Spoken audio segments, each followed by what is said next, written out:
this Lions-Seahawks game was a little bit weird. Like, usually these games, it's either a blowout in one team's favor or it's a low-scoring game. This one, we got a mix of it being a blowout and a high-scoring game. Because even though the Lions, even though the Lions got completely blown out in this game, they definitely fought their ass off to the end. Like, I think the Lions, they could definitely be a dangerous team if they can get the right pieces in place and get some depth and talent on this team. Like, this offseason will once again be crucial, as this will once again be the most crucial offseason in the Lions franchise history, cliche. But yeah, man, just, at least Seattle showed class there at the end and gave respect to Detroit by not going for that touchdown late in the game. Seahawks fans can boo it all they want, but that's called class and not being a bunch of arrogant fucking pricks. So yeah. But hey, congrats to the Seahawks, though. Even though it's a meaningless win for Seattle and it really doesn't affect either team's franchises and their seasons at all. Because it isn't going to change anything. They really Seahawks really gain nothing with this win. Like, the only thing, the one positive this win does is that it does lower that pick for the Jets, since the Jets have the Seahawks first round pick this year, so that win at least makes that pick lose value. So at least there's that. But yeah, just, the Lions, they fought their ass off. Like, easily this was one of Tim Boyle's best games so far, but it still was not good enough. It was still average at best. But yeah, the Lions, they show that they have the fight to compete, but they just need some talent to get over that hump. That's just what they lack. The offense did well enough to win. Just this defense, easily this was one of the defense's worst games of the season. Just yeah, but hey, at least it's a good way for Russell Wilson to send off in Seattle. If this game is truly potentially Russell Wilson's final home game in Seattle. Depending on what happens with Russell in the offseason, if Russell wants to get traded or not. So yeah, potentially the final home game for Russell Wilson in a Seahawks uniform. Maybe. We'll have to see what happens in the offseason. But yeah, Lions lose this game 51-29. Fuck. Yeah. But hey, at least Detroit fought to the end. It just wasn't good enough. But yeah, and also one thing here, with this loss, the Lions are now guaranteed at least the second overall pick. Because the Lions got a game and a half over Houston, and with one game left, Detroit is officially locked into the second overall pick.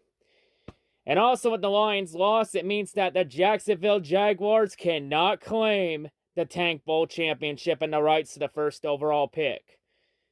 So yeah, for the first time since 2018, I believe, the Tank Bowl will go down to the final week of the season between the Lions and the Jaguars for the first overall pick, and potentially the rights to draft Aiden Hutchinson with that pick, or Kayvon Thibodeau, whichever player each team fancies the most for their schemes. So yeah, next week the Lions got something to play for, the first overall pick. Because for the Jaguars, it's very simple. Lose and the pick is theirs. The Lions, they need a loss and they need the Jaguars to beat the Colts to clinch the first overall pick. And Detroit is playing Green Bay. And also with the Cowboys losing, that game between Detroit and Green Bay, that game could really mean nothing. Because if Green Bay beats Minnesota tonight, then Green Bay will officially clinch the first seed in the NFC. And I know damn well if Green Bay clinches that first seed tonight, then there's a good chance a lot of Green Bay starters will be not playing in that game next week. So, I mean, hey, but at least Detroit has the second overall pick. So, hey, and at least with the second overall pick, you're guaranteed either Kayvon Thibodeau or Aiden Hutchinson, whoever Jacksonville doesn't take. So, hey, you know what? If Green Bay does rest their starters, I'd say then go out and win that game next week then. Because Detroit will probably win that game. Will probably win next week if Green Bay rests their starters. Because if Green Bay wins against Minnesota, then the Lions-Packers game really means nothing. It really doesn't matter in the grand scheme of things.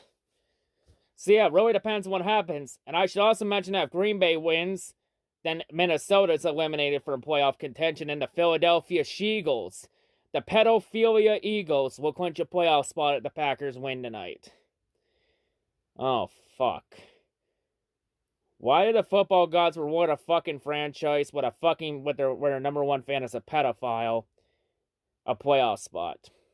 Why have the football gods forsaken us this? God damn it. And of course, so yeah, next week, final week of the season. Well, we'll talk more if that game is going to mean something or not in the preview later this week. At least for the NFC playoff race, it's between San Francisco and New Orleans for that 7th and final playoff spot. And also, the NFC West is still undecided between the Rams and the Cardinals. And then the AFC, you got the first seed still up for grabs between Tennessee and Kansas City. You also got the AFC East still undecided between Buffalo and New England. And the Patriots are officially back in the playoffs. So, after 1 year off, Bill Belichick's figured it out and they got the Patriots back in. Thanks to an outstanding rookie season from Mac-10 Nat Glizzy Jones.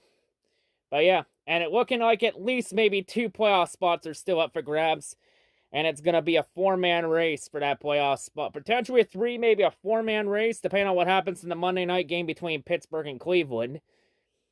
Because if Pittsburgh loses, they're out of the playoffs. But if Pittsburgh beats Cleveland on Monday night, then Pittsburgh will have a shot at a playoff spot. It'll become a 4-team race for the playoffs. At least for this playoff race, it's at least the Chargers, Raiders, and the Ravens. And potentially the Steelers for the last 2 spots in the AFC playoff race. And also the Cincinnati Bengals clinched their first division title since 2015. So hey, congrats to the Bengals on going from worst to first in one season. It's amazing what happens. At least Cincinnati isn't wasting Joe Burrow. Yet. And Jamar Chase is also up for offensive rookie of the year, so there's that too. So yeah, congrats to the Bengals. They saved a lot of jobs with this division title win. So yeah, still, interesting week for NFL football. A lot went on the side, and of course we had whatever the fuck Antonio Brown was doing against the butt fumbles. That's like Antonio. Like that incident. That officially ended Antonio Brown's career. Antonio's career is officially over. And now we gotta hear all those dumbass Lions fans saying, "Oh, the Lions should sign Antonio Brown now." Shut the fuck up. I still don't want Antonio Brown even after a few years after we last talked about this. Antonio Brown is nothing but a diva. He is a clown. And he would destroy a locker room just by showing up. Let me just say this. If Tom Brady couldn't turn Antonio Brown around, nobody can. And everyone's saying, oh, Antonio Brown needs help. Enough with that. Enough with that. Antonio Brown has had every single chance the last couple years to go get help. And what has he done with it? Nothing. He has had every opportunity to get help, and he has chosen not to get it. The man doesn't want help, and the man needs help, but he doesn't want it. Like, I'll say this for sure. Antonio Brown 100% has to have CTE. Like, Antonio's never been the same ever since that wild card game in 2015 when he got his head rocked by Fontez Burfict in that wild card game between the Steelers and the Bengals. Antonio's definitely never been the same since then. Now, whether Antonio has CTE or not, we won't know for sure until he dies and he chooses to have his brain donated to science. Either that or Antonio's a gigantic fucking asshole. Take your pick, I guess, in that one. So yeah, quite a bit still undecided next week. I mean, but maybe the first seed in the NFC still up for grabs. At least the first seed in the AFC still up in the air. AFC East is up for grabs. 2 playoff spots in the AFC up for grabs. Potentially 1 or 2 playoff spots up for grabs in the NFC. And, you know, the NFC West is also up for grabs. And also the Tank Bowl. It's going to go down to Jacksonville versus Detroit. Who wins the first overall pick? Well, tune in next week to find out. And, of course, we all know everyone was playing this week with heavy hearts after Tuesday it was announced with the sudden passing of NFL icon John Madden. Rest in peace to John Madden. Man, just That's pretty, at the age 85. I mean, John Madden, he changed the game a lot. He was a game-changing coach, a head coach to never have a losing record ever. Easily one of the greatest coaches of all time.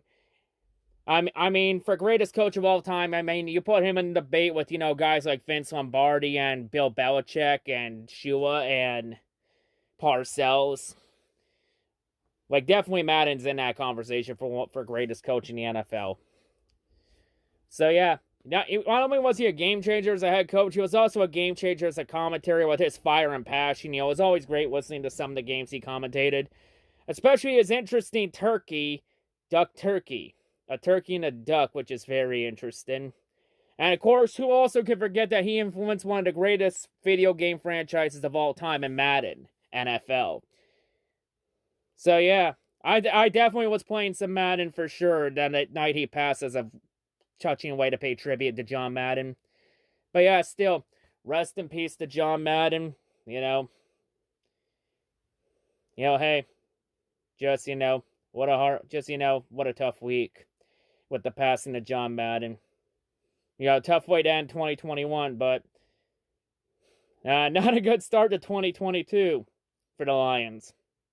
Don't worry, one more week of this season, and then this tough season will officially be over next week.